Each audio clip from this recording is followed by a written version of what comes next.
अंजलि का आखिरी सफर आज की स्टोरी बड़ी दुखदाई है। प्लीज दोस्तों, अपना छोटा भाई समझकर सपोर्ट कीजिए दिल से। अंजलि और उसके दोस्त एक छोटे से गांव के पास स्थित एक पुरानी हवेली के बारे में काफी कहानियां सुन चुके थे। गांव वाले कहते थे कि वह हवेली शापित है और जो भी वहां जाता है कभी वापस नहीं आता। लेकिन अंजलि और उसके दोस्त रजत, सीमा और मोहित इन कहानियों को बस एक अंधविश्वास मानते थे।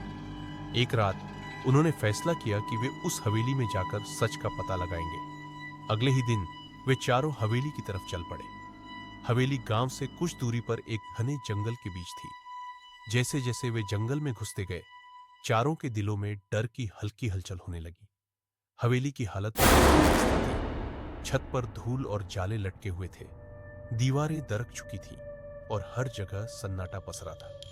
दरवाजा धीरे से चरमराया, मानो हवेली ने उनकी उपस्थिति को महसूस कर लिया हो। अंदर कदम रखते ही एक अजीब सी ठंडक ने उन्हें घेर लिया। दीवारों पर पुराने चित्र लगे थे जो किसी भी समय ध्वस्त हो सकते थे। अंजलि को एक अजीब सी घुटन महसूस होने लगी, लेकिन उसने इसे नजरअंदाज कर दिया। जैसे जैसे वे हवेली के अंदर बढ़ते गए, उन्हें कदमों की आवाज सुनाई देने लगी। लेकिन जब वे मुड़े तो कोई नहीं था। मोहित ने मजाक में कहा, किसी भूत ने हमें देख लिया है शायद। पर किसी को भी हंसी नहीं आई। सबके चेहरे सफेद हो गए थे। अचानक हवेली के दरवाजे जोर से बंद हो गए। सभी चौंक गए। अंजलि ने दरवाजे की तरफ भागने की कोशिश की, लेकिन दरवाजा बंद हो चुका था।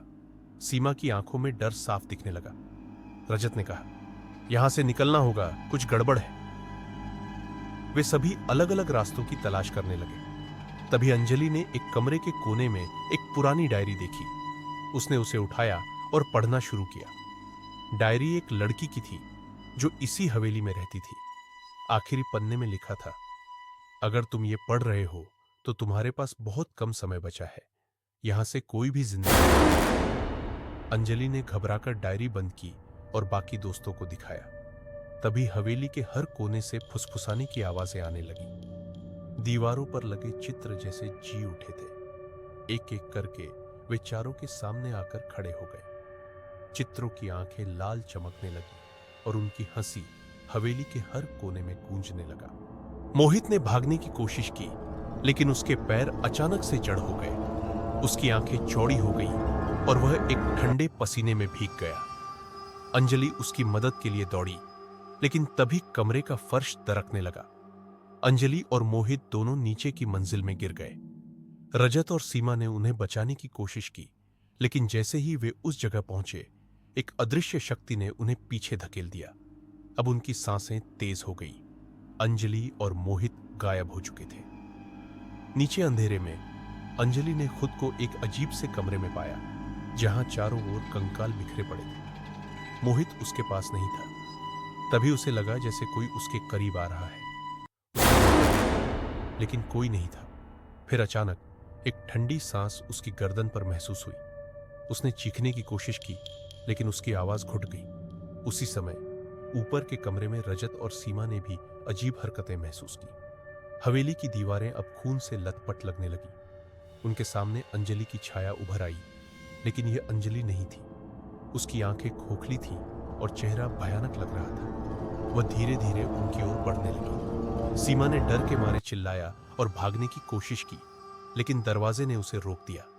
अंजलि की छाया ने धीरे से कहा, तुम सब नहीं बच सकते। रजत ने हिम्मत जुटाकर दरवाजा तोड़ने की कोशिश की, लेकिन तभी हवेली की छत गिरने लगी। सब कुछ धूल और अंधेरे में डूब गया। सुबह गांव वाले हवेली के पास पहुंचे तो वहां कोई नहीं था। हवेली पूरी तरह से ध्वस्त हो चुकी थी। गांव के बुजुर्गों ने कहा, एक और समूह हवेली का शिकार बन गया। अंजलि, रजत, मोहित और सीमा का कभी कोई पता नहीं चला।